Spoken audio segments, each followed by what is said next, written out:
The man Call is somebody, back, tell y'all. somebody. We're He's back. Call He's your back. mama, call your daddy. We're back and we're back. We're and back. Tony The whole McGee, crowd's back, y'all. We're back. Tony Hey. McGee. Come on. Tony McGee, Pro Football Plus. Tony McGee, Pro Football Plus. Tony McGee, Pro Football Plus. Tony McGee. People don't know the real story of what happened. It was an unbelievable series of events and an unbelievable time. Their championship was taken away from them in 1969. We are living in their championship now. 50-some years later, good is coming from it. They are impacting state after state after state after state. And we're going to show the world how to love. Welcome to Tony McGee's Pro Football Plus. If I look giddy today, I'm giddy because the guy that I watched so long dominate the league is on my show today. Can y'all believe it? Joe. And I don't have to say the. See, they say when you can only say the first name, they know you well. So I'll just say it just for all of you that's way out of touch. Joe Greene, the best ever. Joe, what's happening, man? How you doing? Hey, I'm doing fine, Tony. I'm doing fine. I sure appreciate you coming on, man. I got the word on you back when you were in your days in college, man. You had those really skinny legs, skinny calves. Coach Garcia told you that. And somebody had to bring you lotion every day to rub them down. Every day that I go on, they tell that same story. Sam Cunningham used to he called me Sir Ash. So, but hey, That's the way it always go. But Joe, I heard something today just a while ago. So one of the Vikings defensive linemen, Jim Marshall, he passed. Yeah. That's really, Jim was one of the great ones. He played, I think they said 270 consecutive games.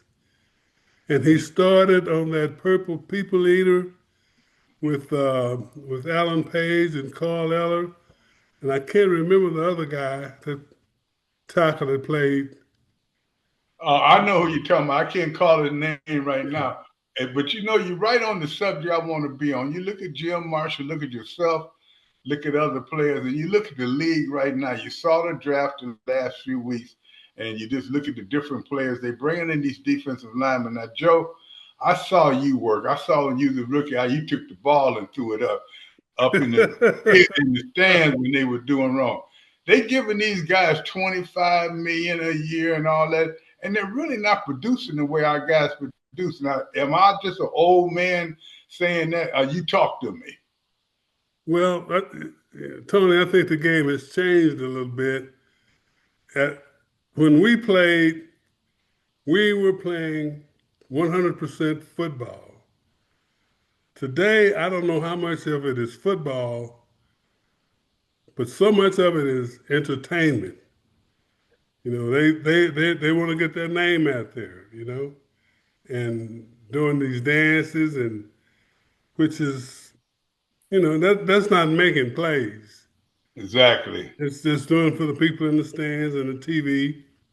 And so the football and entertainment has merged some kind of way. So football has lost.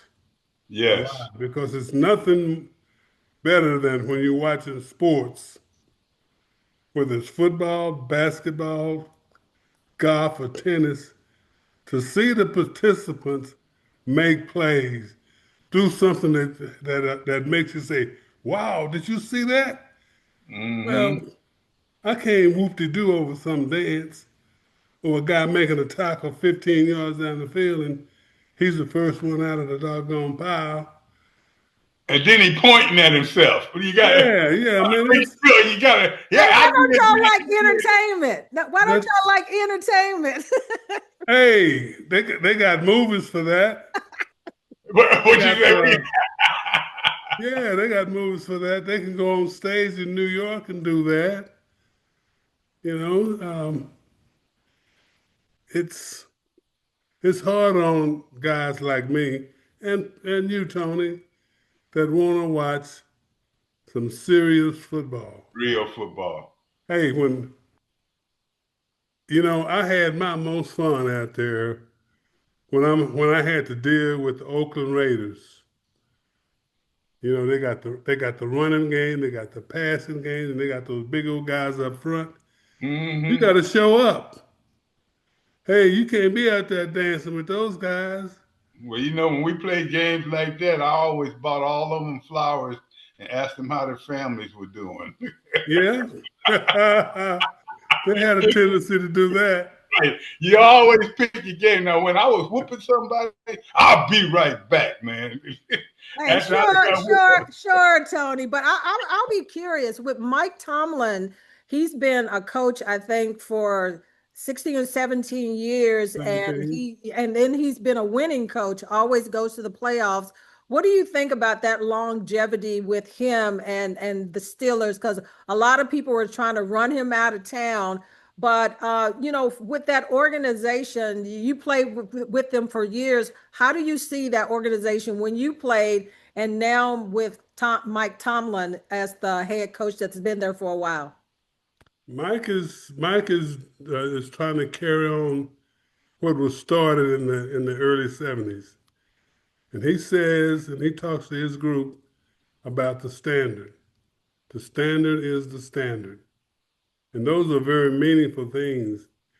When I came to the Steelers back in 1969, before my first year that we had won 2, and before that we had won 2, and my first year we won 1 game out of 13. That was the first one.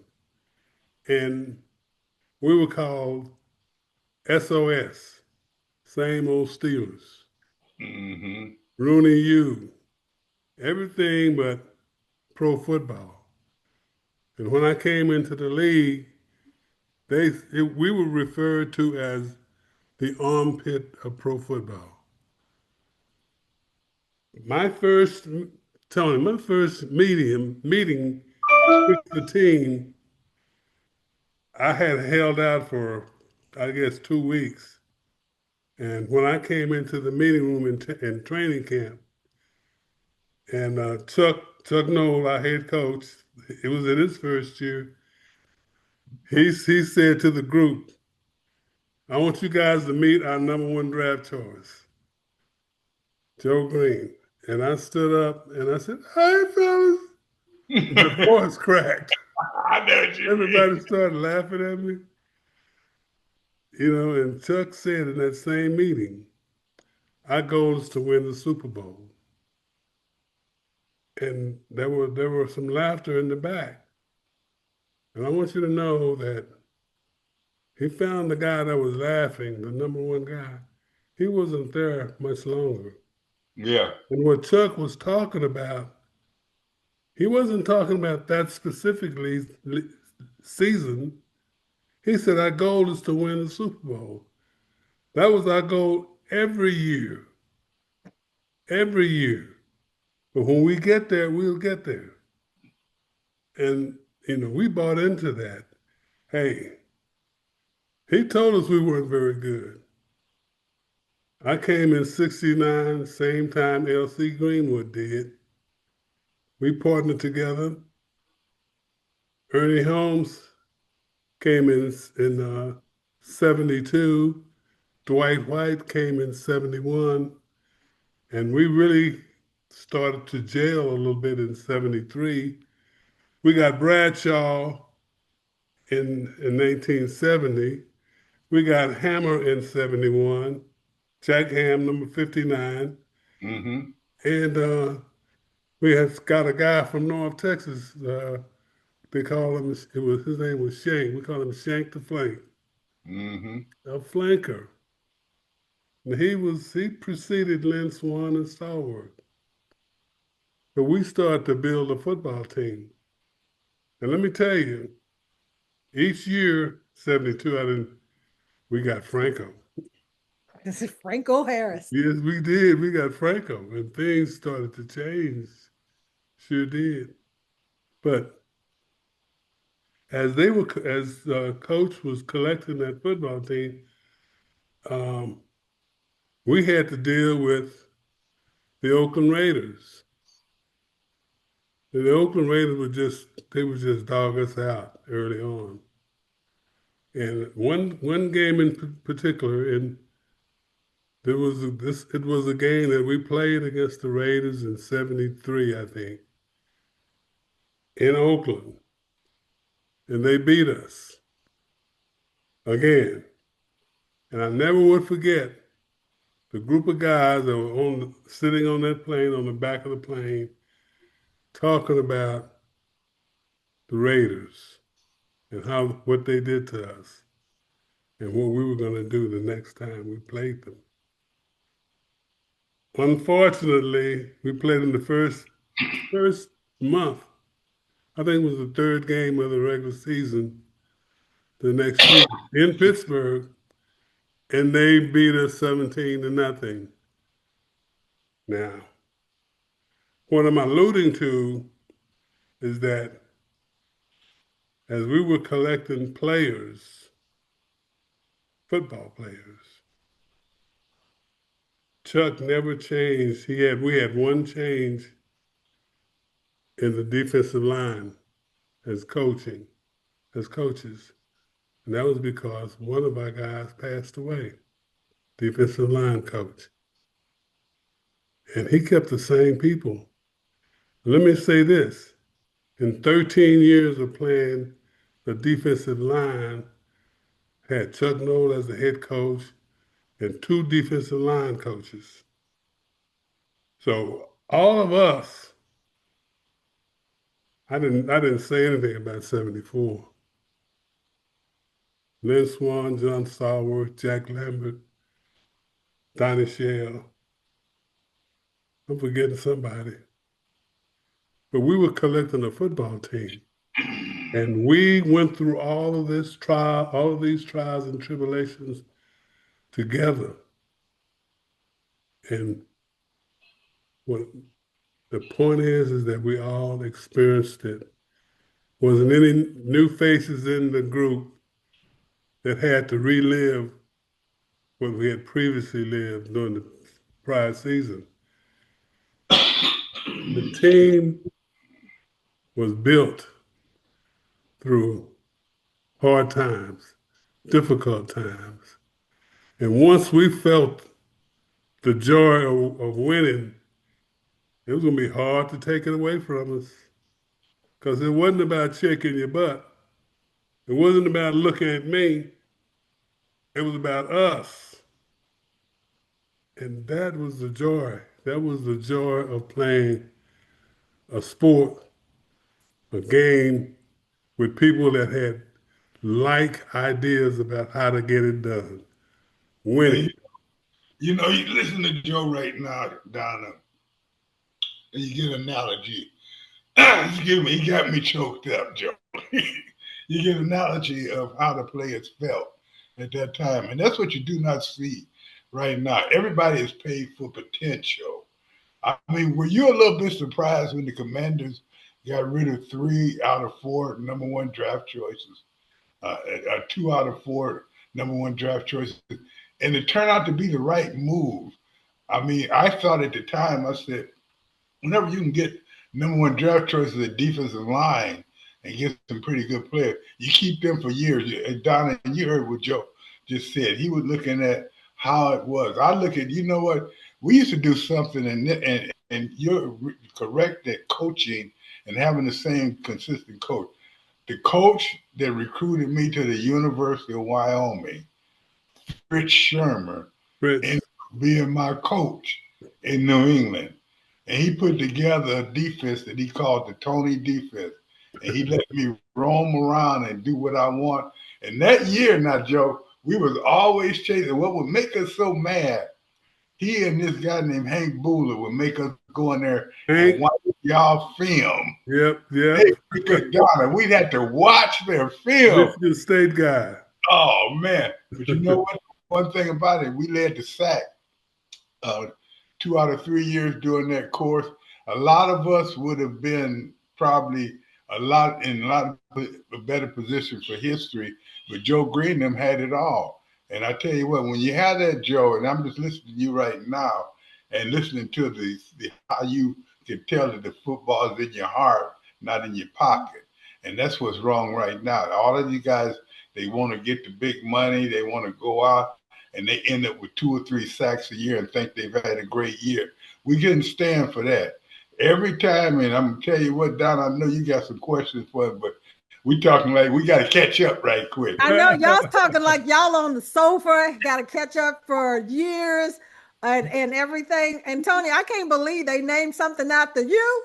Yes, hey, I played 14 years. I missed one game, and I tell you what, I'm mad because I missed that game because I just took it off. Yeah. And I missed one game in 14 years.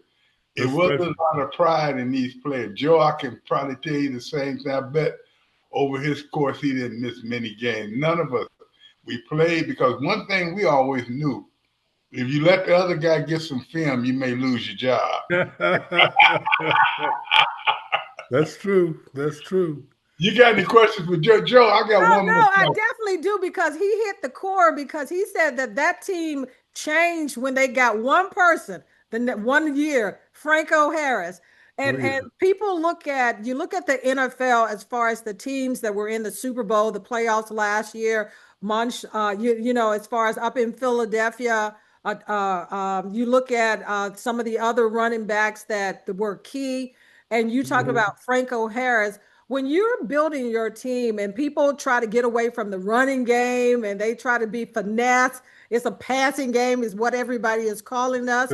How important is that running back when you talk about that? Because I can't believe that the Giants let go of the quality running back, and then Philadelphia ends up with him, and he makes all the difference. But how key is that to just building a team? Because you talked about what Franco Harris, you said, I saw your eyes light up. You said, oh boy, in that year, it was Franco Harris. Absolutely. Absolutely. Franco was very, very special to the team and the Pittsburgh Steelers and the city of Pittsburgh, because we didn't win anything before Franco. And we ended up winning 4 Super Bowls with him. We call him the Big Hummer. He could get down. Franco would be the first guy into practice, and he'd be the last one to leave. Special man. Franco was so, so special. He never met a stranger. He treated everyone like, I've been knowing you all my life. He'd smile for them, give them hugs and take pictures and sign autographs. He wasn't like me. I would growl sometimes. But Franco was special. Hey, why Tony smile right there when you said that? Because when you said that about yourself, he was like, yeah. You know, when we were You coming, had to be mean to be with that steel curtain defense. not only that, we were we had to get mean sometimes now. Yeah, and we were the guys that we weren't seeking autograph seekers. I tell you, one of the happier days of my career is when I stopped having to sign autographs every day. Yeah. And I'm telling you, they like that now. But see, we were more about playing. Now, I got 2 questions I'd like to ask you, Joe. I told you I wouldn't keep you long, but I just said I lied. Let me ask you this about the Steelers. To me, you guys have been good the last 2 or 3 years, but at the same time, you've been good because of defense. You had some defensive injuries this year. Your offense kind of fell off. You got a couple of defensive linemen getting older. Do you think this team did enough to take the next step? And I know they're looking at quarterbacks. That's a big part of it. But right now, I do feel like they're so close that if they can get the right person behind there, get that running game back the way it used to be, and County, you're going to have to get young on defense. I think you guys could be a very good team. If you think about it, this year you guys played well and you didn't have a lot of offense. Well, that's true. Tony, it was bad for when I was at Pittsburgh early on before we got Terry, we had 3 guys playing quarterback. None of them were very good. And then we lived through, and Terry lived through his young years, first and second and third year. And, rookie quarterbacks don't fare very well in the National Football League. There's some exceptions for sure. But Terry took his lumps. He really did. And he always, once he got it, he had it. Because we didn't miss any big games, any championship games, playoff games, Super Bowls. Terry was there. And Dwight White was always teasing Terry in practice. He'd hit him. He was supposed to hit the quarterback, but Dwight would touch him. He'd hit him a little bit. And Terry get all pissed off about it. And Dwight was calling him, "Blind Bomber, you blind bomber, you blind bomber." And that blind bomber came from Mr. Rooney. And that's what Dwight would tease him with, blind bomber. And Terry got so upset when he threw the football at him. He said, "You can lose with it, but you can't win without me." Well, I got you. That was Terry. And well, you know that quarterback can be an important situation, and that's why they paid us to get him. Let's go to the Commanders right now. Everybody's really looking at this young quarterback they have. They've added some pieces this year. They went out and got 4 people that run 4.3 or better. They even got a guy a fullback that runs real low. They look like speed was the emphasis. They've tried to get their defense better, but it's not where I'd like to see it, as well as the offensive line. But if you look at the growth of this team in the last 2 or 3 years, do you think this team have an opportunity in NFC? Absolutely, they do. They got somebody that's getting the ball in his hands every snap, and that's important. But the other side of that, you can't lose sight of. They call it football. The guys up front, the big guys, they got to play. They got to protect that jewel that they have back there. Then the next person that's going to protect it is have someone to hand the ball off to that can get them some of those tough yardage. And they did another thing well, too. They got him some receivers. He has to be able to get the ball downfield. That's what he does really, really well. We haven't seen anyone like that kid in a while. Maybe we can say Mahomes. Maybe we can say the kid up in Buffalo. Baltimore's got a good quarterback. They have one at Cincinnati, one out in San Diego. But this guy, you can't separate him from those quarterbacks. You can't, because he knows how to throw the football. He throws the football like he was born with it in his hands, Yeah. He understands it very well. But the thing that I would say to him, quit running the football. Thank you. You can't help running the football when you talk about the offensive line not protecting him enough. But he's too down. He's fragile to me. And yes, he bulked up. He bulked up this year. I was out there at training camp and everything. He bulked up. But I know we're almost like out of time. But I want to just ask one question as we turn the pages of the Commanders' defense, because that's music to both of your ears.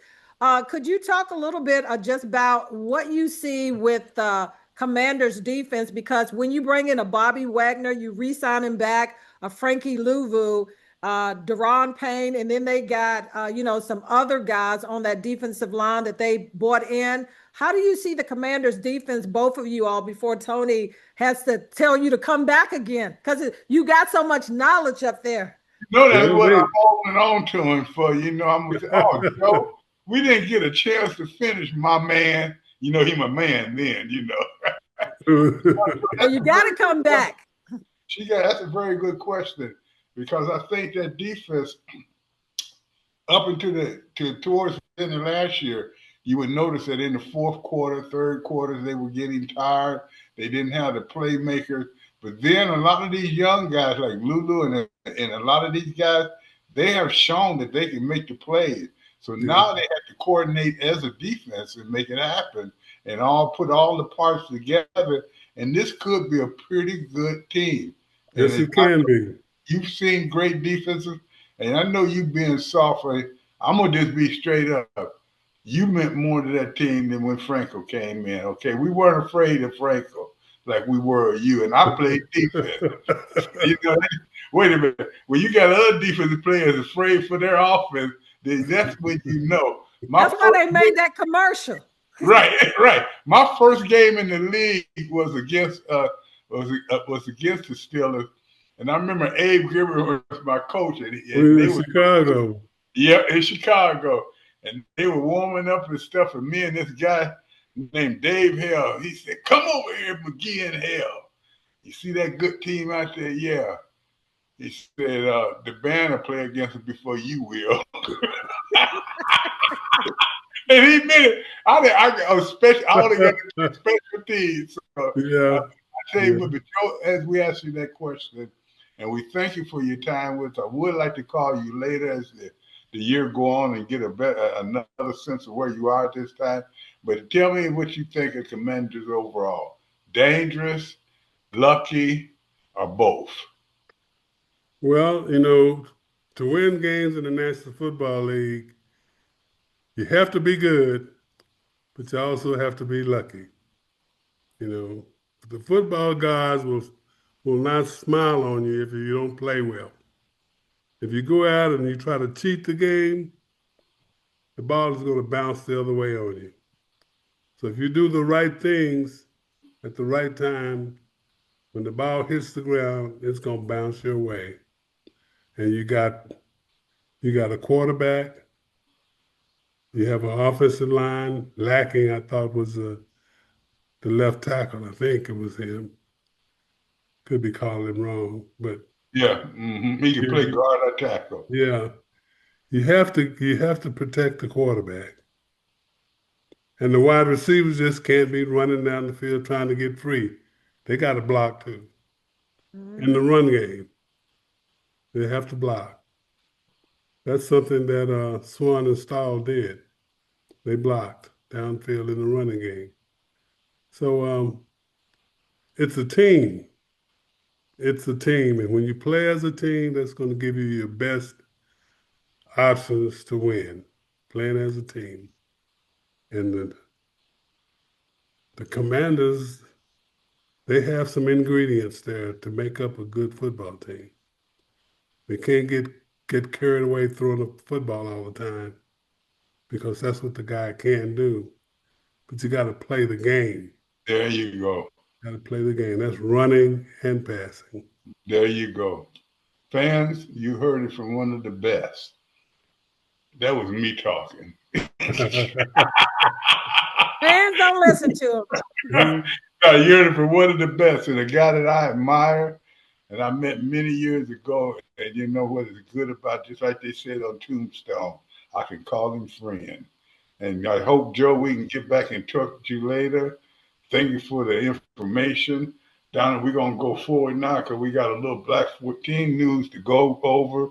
But, hey, you got anything you want to say to Joe before we get off? No, because just come back for another part of this interview. That's all I got to say. I'm sure glad you got Charlotte together on this.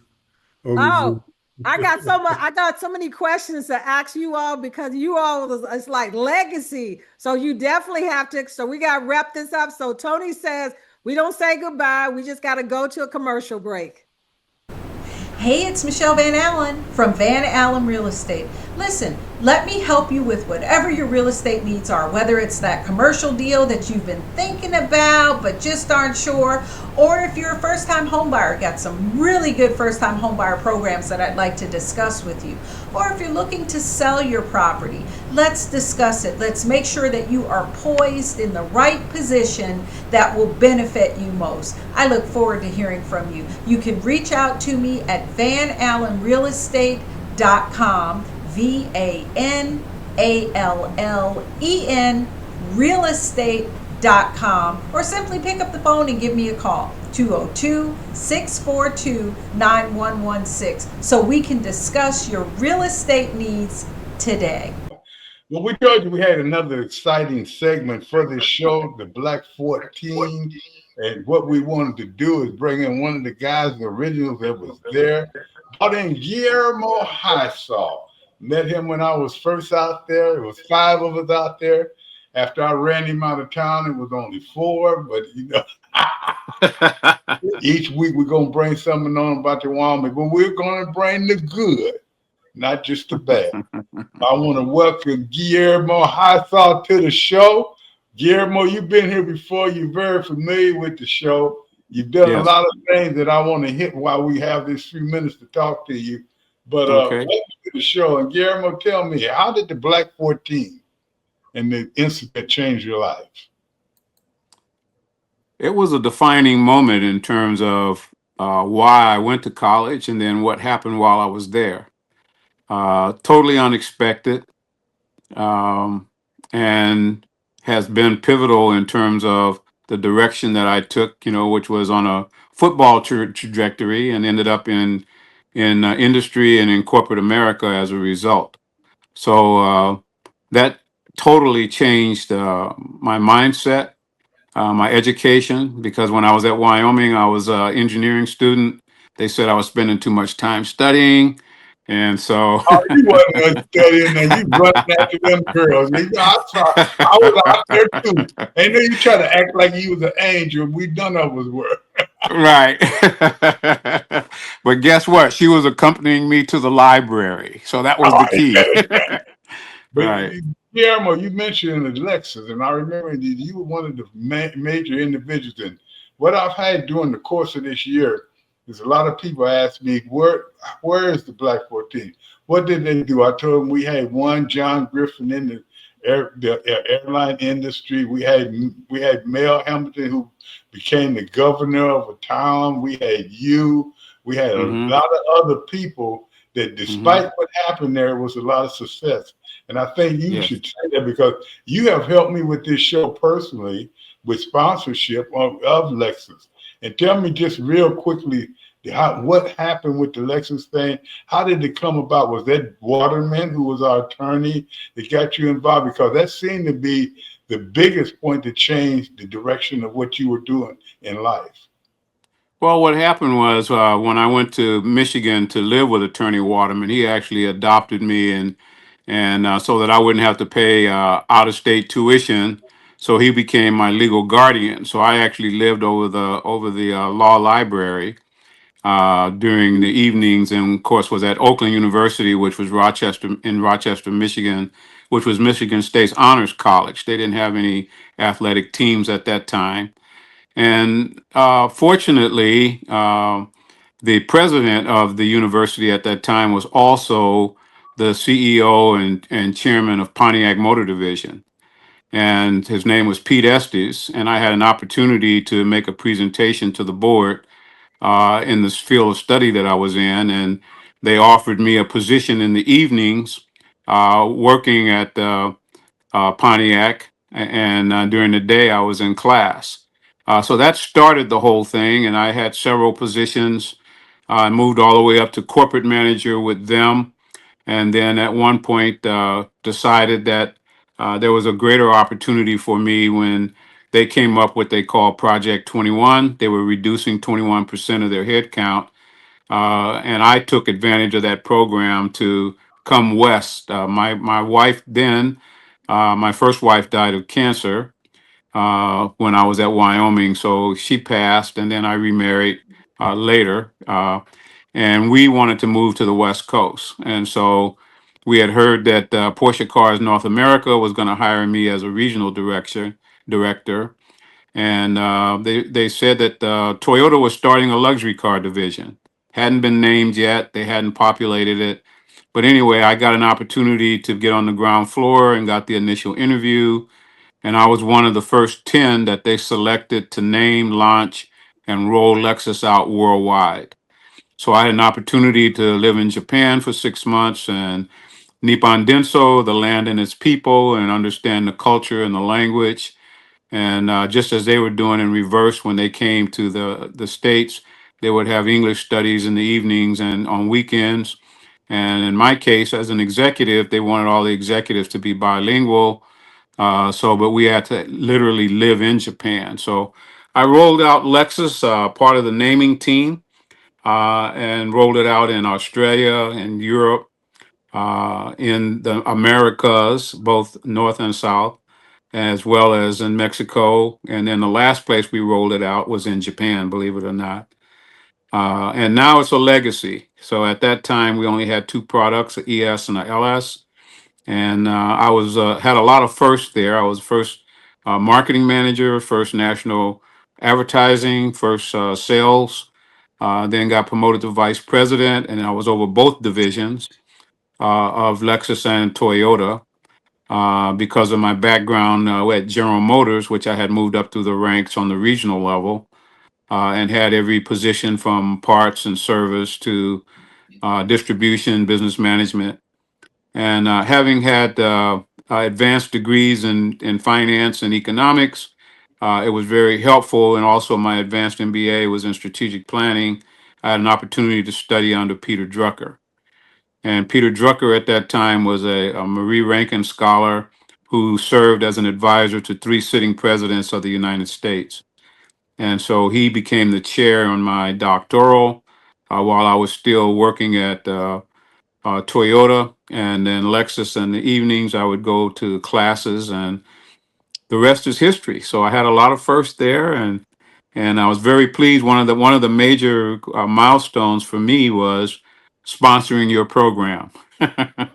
Do not be amazed. What Highsaw did is some great things, and I tell you what, whenever you look at a Lexus, you think about Highsaw and the Black 14.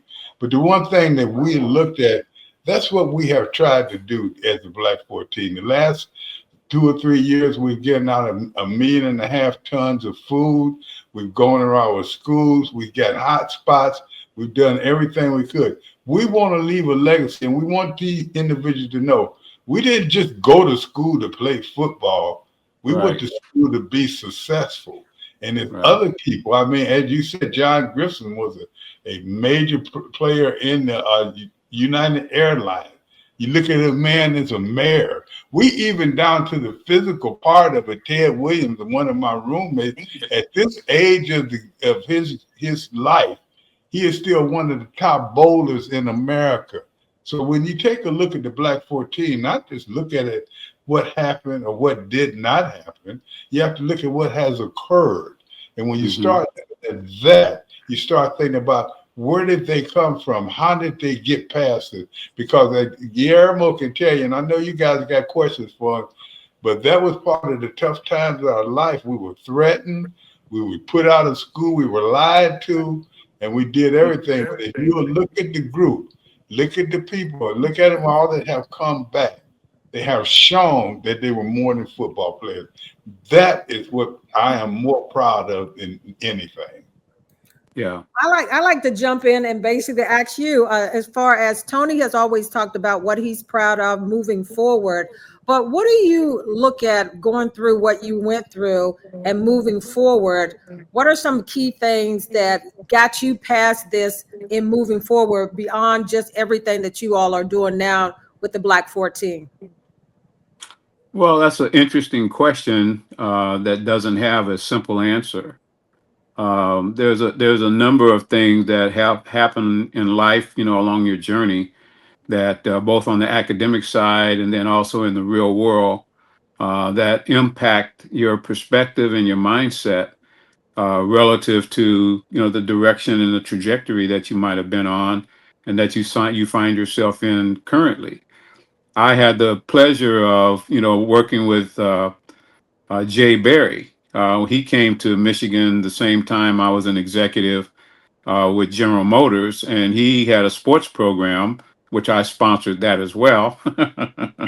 So while he was on air, and so he was the anchor on his own sports show. So they featured us at one point. So I was happy that he was sitting over in front of the camera, and I was over in corporate America in the car divisions, working with all the executives there, and then the things that we were doing from a distribution standpoint. So I think, as I looked around, of course, I always stayed in touch with McGee. He came to Detroit and was in my wedding. So I never forgot that him and Lionel Grimes, they came and showed up, and Jay Berry was there as well. Um, and so it was interesting to still have the connections. I lost connection with my roommate John Plummer, and then also Laverne Dickinson, who was a hell of a defensive back. It could have been the Black 17 if those three guys hadn't left, and Rick Mhm. Marshall. He was a hell of a running back. But they left right after the incident at Wyoming. And there were a lot of life-changing things. So I can't really point to one, but I would have to say the entire journey was put on a whole different trajectory and outcome. And back then, they didn't have the huge multi-million dollar contracts that some of the athletes doing. Now they got NIL, so name, image, and likeness to manage some of the income that these young men are receiving coming out of college. And back then, I could make more money working in the automotive industry than I could playing football. So the decision was easy after I went to Dallas training camp and thought, you know what, I think I'll stay in corporate America. And life expectancy in football for most is only 5 years anyway, and then they start rotating you around so that they don't have to pay your retirement. So I didn't want to be part of that. So the decisions were made easy. How good a teammate was Tony? Was he a real leader? Did you all hear what he said? I heard one part of it where you said how good of a team we were. And a teammate you were. Oh, Tony McGee. Yeah, how good of a teammate was Tony is what Mike was asking. Tony was a huge part of. I mean, he'd sacrifice himself if necessary for others, and he had attributes that were natural and characteristics that were not things that you could teach, but were innate to him that spilled over to others. So he always had that ability to attract others that around his leadership style, which was somewhat quiet, but at the same time, when he had something to say, he didn't hold back, and that was respected and appreciated. So I think from a teammate standpoint, you couldn't have a better teammate than Tony McGee. Obviously, we wouldn't still be together after all these years. They were bringing in 5 African Americans per year on Wyoming's team. We were the anomaly in the college football ranks because on most parts they only had 1 or 2 black athletes, and Eaton was recruiting 5 per year. So the 5 that we had, and then there was another 5 that was at that game at BYU as well with us, that were upperclassmen. So they weren't there in '69 when we decided to take a stance, but they were there in '68. And so we can't overlook that either. So, but even out of all of that, Tony rose above the crowd, not because he was tall, but because he had stature and character that was irreproachable. Did y'all get that on recording? I didn't hear a word he said, Tony. I didn't hear a word he said. Did you get that on recording? No, one thing about it, and I appreciate that, Guillermo. And from the heart. It's true. I think me and Guillermo was there when a lot of people weren't. We went through other things that a lot of people did. That's right. When we first got there. No, but getting back to you, Tony, is it true that you actually had 7 sacks against Navy that year? Yeah, not Navy, but against Air Force. Air Force Academy, right? Yeah, when they put us off the team after 4 games, okay. I had 11 sacks already, so I was having a pretty good year. But I wasn't the only one. That's what we're trying to tell you. all these guys on there, out of all 14 of us, we had 10 or 12 that could probably go out and be in the pro. Exactly. And see, that's where they made a lot of mistakes, feeling like we weren't as important as we were. But at the same time, we didn't develop this program only to show you the negativity. I want to also mention what has happened and what has been created the last few years and what we want to do.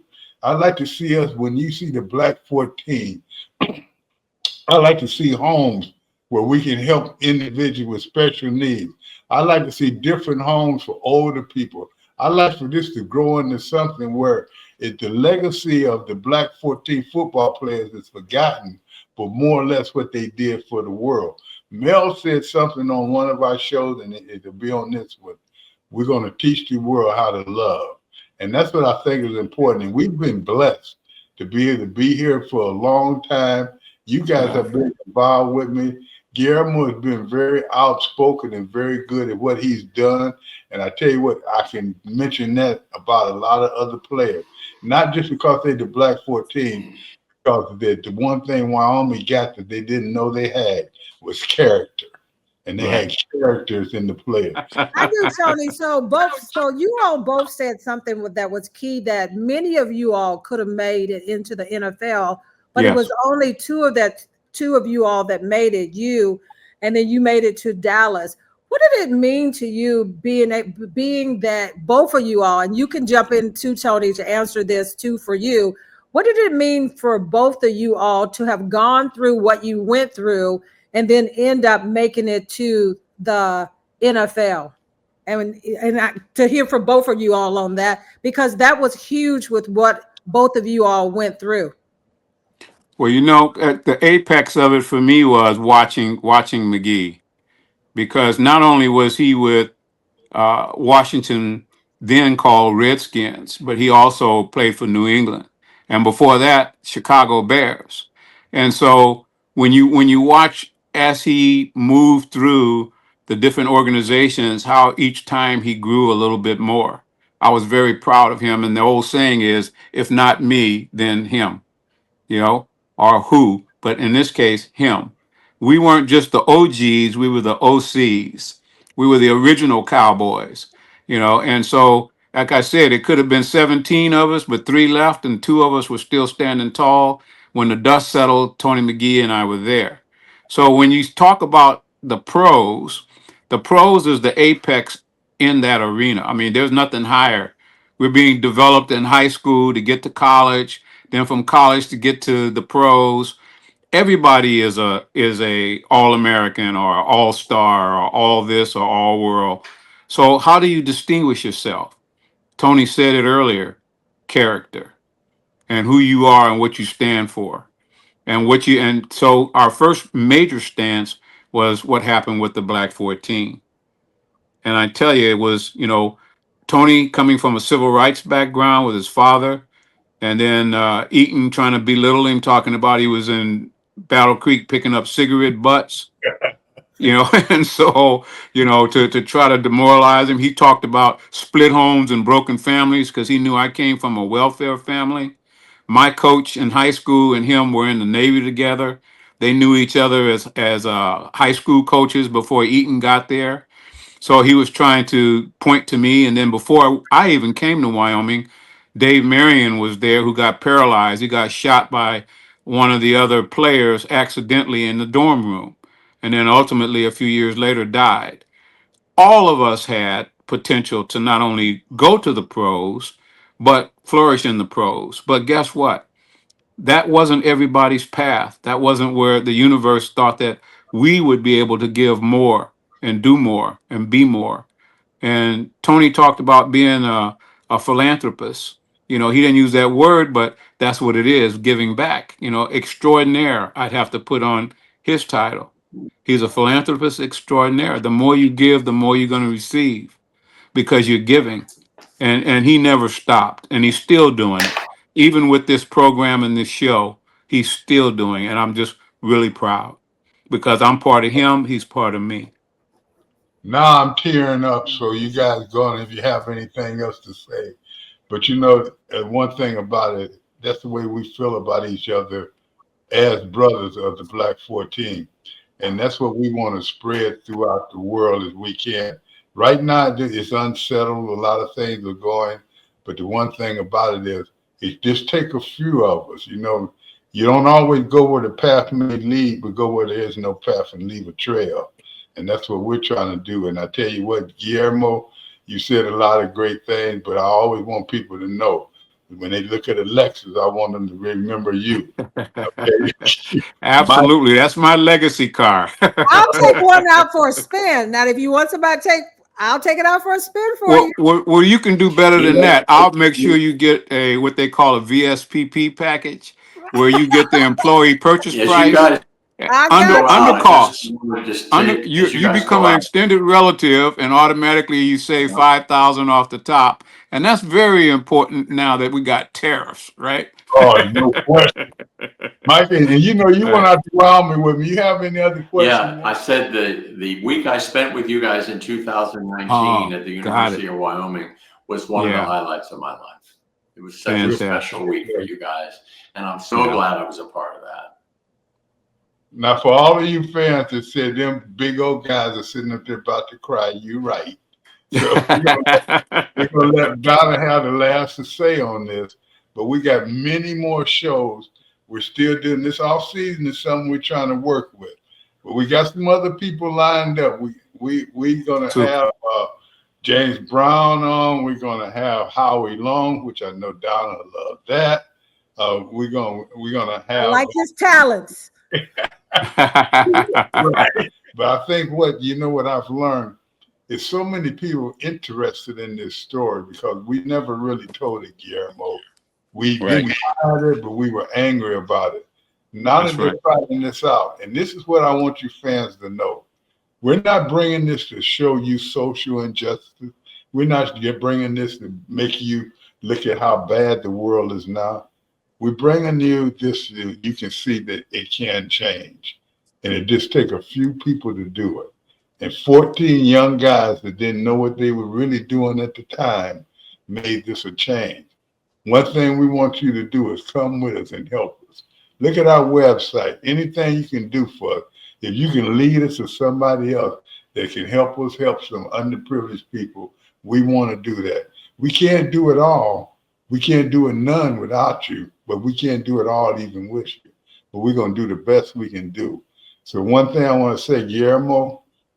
Yes. Thanks for being on the show. And, you explain it a lot, man. And, I'm going to have to get you back so you can tell them about them turning on the sprinklers when we walked off. And oh, absolutely. You and Mike have been involved with me with this for a few years. So you know the story. And the one thing about it is when you see this show and you look at it, that's part of the success of the Black 14. And we're in our 41st year, and there's not many people can say that.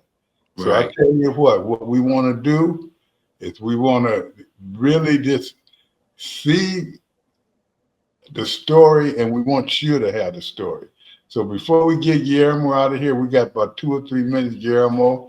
I know you're a 10-minute talker each time. So what would you like to end up this conversation with? I'd really like to emphasize justice, because justice is an ethical, philosophical idea that people are to be treated impartially, fairly, properly, reasonably by the law and by the arbiters of the law, and that the laws are there to ensure that no harm befalls another, and that where harm is alleged and remedial action is taken, both the accuser and the accused receive justice. My man, Perry Mason, we glad that you are. My favorite program. We're glad that you gave even us now. And I tell you what, we're going to get you back, Michael and Donna. Thank you. And next week we'll have someone new. Fans, we want to have you. This show will run for the whole month. Then we'll have another new one at the beginning of the next month. But one thing about it, if you want to get in touch with it, just go to our email. Let me know. I will personally get back in touch with you. And I'll tell you what, we just thank you for watching.